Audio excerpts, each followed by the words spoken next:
on the news today, you might hear a very specific narrative. They will tell you that crime is down. They will show you charts from the FBI saying that violence is trending downward from the pandemic highs. They will tell you that everything is returning to normal. But let me ask you a question. Does it feel normal when you go to the grocery store? Does it feel normal when you open your home insurance renewal letter? Does it feel normal when you see toothpaste locked behind plexiglass at your local pharmacy? There is a massive disconnect right now between the official spreadsheets and the reality on the American streets. Because while the national averages might be smoothing out, there are pockets of this country that are spiraling. We are witnessing a perfect storm in 2025. It is not just about bad guys doing bad things. It is about an affordability crisis that has pushed people to the brink. It is about a housing market that has turned shelter into a luxury. And it is about policy failures that have left entire communities without a safety net. Today, according to Briggs, we are not just going to list the top 10 states where crime is rising. We are going to do something the mainstream media rarely does. We are going to ask why. We are going to look at the economic engines that have stalled. We are going to look at the social contracts that have broken. And we are going to explain why your wallet is in just as much danger as your physical safety in these 10 states. Strap in. This is not just a crime report. This is an autopsy of the American dream in 10 specific locations. Let's get to work. Number 10. Tennessee. Tennessee has always been the state that tries really hard to pretend everything is fine. It projects an image of beautiful Smoky Mountains and whiskey-soaked Southern charm. But beneath the neon lights of Broadway and Nashville, there is a much darker reality brewing. Between 2020 and 2025, Tennessee's overall crime rate jumped 19.3%. But here is the nuance that the numbers don't show you. This is a tale of two Tennessees. On one hand, you have Memphis. Memphis continues to lead the nation in statistics that nobody wants to lead. It is a city where generational poverty has met a flood of illegal firearms. But the real story, the root cause of this statewide spike, is actually happening in the boomtowns like Nashville. Nashville has become a playground for bachelor parties and tourists. But the cost of living there has exploded. When you have a service economy that relies on low-wage workers, but those workers can no longer afford to live in the city they serve, you create a pressure cooker. We are seeing displacement. We are seeing desperation. And desperation is the mother of property crime. In Tennessee, it's not just the urban centers anymore. Small rural towns are seeing a serious jump in crime, specifically fueled by the addiction crisis. The opioid epidemic didn't go away. It just evolved. So, when you look at Tennessee, don't just see violent people. See an economy that grew too fast for its own good, leaving its working class behind in the dust. Number 9. Louisiana. Louisiana has been dealing with crime for decades, but the recent rate increase of 23.7% is alarming even by their standards. The state's big cities, New Orleans, Baton Rouge, Shreveport, have always had a tough reputation. But what is happening now is a structural economic failure. Louisiana's economy is stuck. While other southern states have diversified into tech or finance, Louisiana relies heavily on energy and tourism. These are volatile industries. When jobs evaporate faster than crawfish at a boil, crime tends to rise. It is simple math. If a young man in New Orleans cannot find a legitimate path to a living wage, the illegitimate paths start looking a lot more attractive. Add to this a criminal justice system that is famously broken. Louisiana has one of the highest incarceration rates in the world, yet it fails to rehabilitate anyone. It is a revolving door. People go in, they learn to be better criminals, and they come out with zero job prospects. What do we expect them to do? The root cause here is stagnation. It is a state that is rich in culture, but bankrupt in opportunity. Until Louisiana fixes its economic foundation, this crime wave is not going anywhere. Number 8. Arizona. Arizona is the land of heat, cacti, and lately, a crime rate that is climbing as fast as the summer temperature. The overall crime rate has risen 24.1% since 2020. Phoenix used to be the place retirees went to golf and live out their golden years cheaply. Key word, cheaply. That Arizona is dead and gone. The root cause of Arizona's crime spike is the housing affordability shock. During the pandemic, everyone from California moved to Arizona. Rents spiked 30, 40, even 50% in some areas.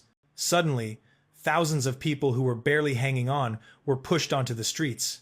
Drive around Phoenix now. The parks that used to be for kids are now encampments. And where there is mass homelessness, there is inevitably a spike in property crime, theft, and drug use. It is not that these people are inherently evil. It is that the social fabric tore apart when the rent check bounced. Violent crime, especially aggravated assault, is also up. Why? Because heat makes people aggressive, and financial stress makes people snap. Arizona is a classic case of growing pains. The infrastructure, social services, police, mental health support did not grow as fast as the population.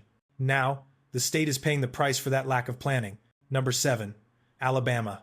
Alabama has watched its crime numbers climb 24.5% since 2020. This isn't just about Birmingham, although Birmingham's stats are tragic. The real story in Alabama is rural neglect. We often focus on big cities, but in Alabama, the crime is bleeding into the countryside. Why? Because rural police departments are essentially bankrupt. There are counties in Alabama where the sheriff has 1 or 2 deputies to patrol an area the size of a small European country. Criminals know this. They know response times can be 45 minutes or more. This creates a vacuum of law and order. Add to this the economic pressure. Alabama remains one of the poorest states in the Union. When inflation hit in 2023 and 2024, it didn't just annoy people in Alabama, it crushed them. Groceries became a luxury item for many families. Theft, burglary, and property crimes are direct symptoms of this poverty. It is a state with tremendous community spirit, but spirit cannot pay the electric bill. Number 6. New Mexico. New Mexico has seen a 26.2% jump in crime. If you watch the news, you might think this is all about the border. But talk to the locals in Albuquerque, and they will tell you a different story. They will tell you about the revolving door of justice. The root cause here is a policy failure known as catch and release. Law enforcement officers arrest the same individuals over and over again for property crimes and theft. Due to bail reform measures and an overwhelmed court system, these offenders are often back on the street within hours. This destroys the morale of the police force. Why arrest someone if they are going to beat you back to the patrol car? It also emboldens criminals. If there are no consequences, why stop? Albuquerque has become a hotspot for auto theft and retail crime because the risk-to-reward ratio is heavily skewed in favor of the criminal. Combine this with deep-seated generational poverty and a lack of mental health resources, and you have a recipe for chaos. New Mexico is beautiful, but its legal infrastructure is collapsing under the weight of good intentions gone wrong. I want to pause here for a second. We are halfway through the list. Have you noticed a pattern yet? In almost every state we've discussed, we see the same 2 things: skyrocketing housing costs and a police force that is either underfunded or handcuffed by policy. So I have a question for you. Based on what you see in your own community, what do you think is the bigger driver of crime right now? Is it the broken economy, or is it broken policies? Let me know in the comments below. I really want to read your take on this. Let's get back to the countdown. Number 5. Florida. Florida, the Sunshine State. It has been the #1 destination for movers in America for years, but popularity comes at a price. Florida's overall crime rate is up 27.6%. Now, I know what some of you are thinking. Wait, didn't the governor say crime is at a 50-year low? This is where we have to become forensic accountants. There is a difference between reported arrests and actual crime. The root cause of Florida's instability is the affordability crisis. Florida has the highest inflation rate in the country, driven largely by insurance and housing costs. When rent takes 70% of a paycheck, communities destabilize. We are seeing a massive spike in shadow crimes, fraud, scams, construction ripoffs, insurance fraud. These crimes often don't make the violent crime headlines, but they are destroying lives just the same. Miami has become the fraud capital of America. And let's not forget the transient nature of the population. When half your neighbors are new, there is no community cohesion. There is no neighborhood watch because nobody knows who their neighbor is. Florida is selling a paradise that fewer and fewer of its own residents can afford. Number 4. Colorado. Colorado used to be the golden child of the West. Safe, healthy, outdoorsy. Now, crime is up 31.1%. What happened? 2 words: unintended consequences. Colorado was at the forefront of progressive drug policies and criminal justice reform. While the intention was to reduce incarceration, the result has been a degradation of public order. Denver has seen a massive rise in property crime and auto theft. For a while, Colorado was the #1 state in the nation for having your car stolen. But the deeper economic root cause is, again, gentrification. Tech money flooded into Denver and Boulder. It pushed the working class out to the fringes. It created a visible class divide that breeds resentment and crime. You have billionaires building bunkers in Aspen while teachers can't afford rent in Aurora. That gap is where crime thrives. Colorado is learning the hard way that you cannot have a functioning society without basic law and order, no matter how beautiful your mountains are. Number 3. Pennsylvania. Pennsylvania has seen a 31.3% jump. This is the tragedy of the Rust Belt. Philadelphia and Pittsburgh are the headlines, but the rot goes deeper. The root cause here is the opioid aftershock, combined with deindustrialization. In many small Pennsylvania towns, the factories left decades ago. Nothing replaced them. Despair replaced them. Fentanyl replaced them. When you have entire communities with no economic future, drugs take over. And the drug trade is inherently violent. In Philadelphia, we are seeing a breakdown of social norms. Retail theft rings are operating in broad daylight. Carjackings have become a sport for teenagers. This isn't just crime, it's a cultural nihilism. It's a feeling among the youth that there is no future. So why follow the rules? The state's mix of urban struggles and rural poverty creates a perfect storm where crime spikes and political gridlock in Harrisburg prevents any real solution. Number 2. Missouri. Missouri saw a 33.5% increase in overall crime. Street Louis and Kansas City have been fixtures on most dangerous lists for years. But why is it getting worse? The root cause in Missouri is political warfare. You have a deep, bitter divide between the state government and the local city governments. Street Louis police have been caught in the middle of battles over local control versus state control. While politicians argue over jurisdiction, the streets are left vulnerable. Resources are mismanaged. Police departments are critically understaffed because nobody wants to be a cop in a political war zone. Add to this the proliferation of firearms. Missouri has some of the loosest gun laws in the nation, and while law-abiding citizens have the right to protect themselves, criminals also have easy access to high-power weaponry. Disputes that used to end in a fistfight now end in a shootout. It is a state where the system is fighting itself, and the criminals are the only ones winning. Number 1. Alaska. And finally, number 1. Alaska. The overall crime rate in Alaska has risen 36.4%. If you thought Alaska was just moose and stunning glaciers, think again. Alaska consistently has the highest rate of violent crime per capita in the United States. Why? The root cause is unique: isolation and cost. Alaska is the most expensive place to live in the U.S. for basic goods. A gallon of milk in a rural village can cost $15. Poverty there is brutal.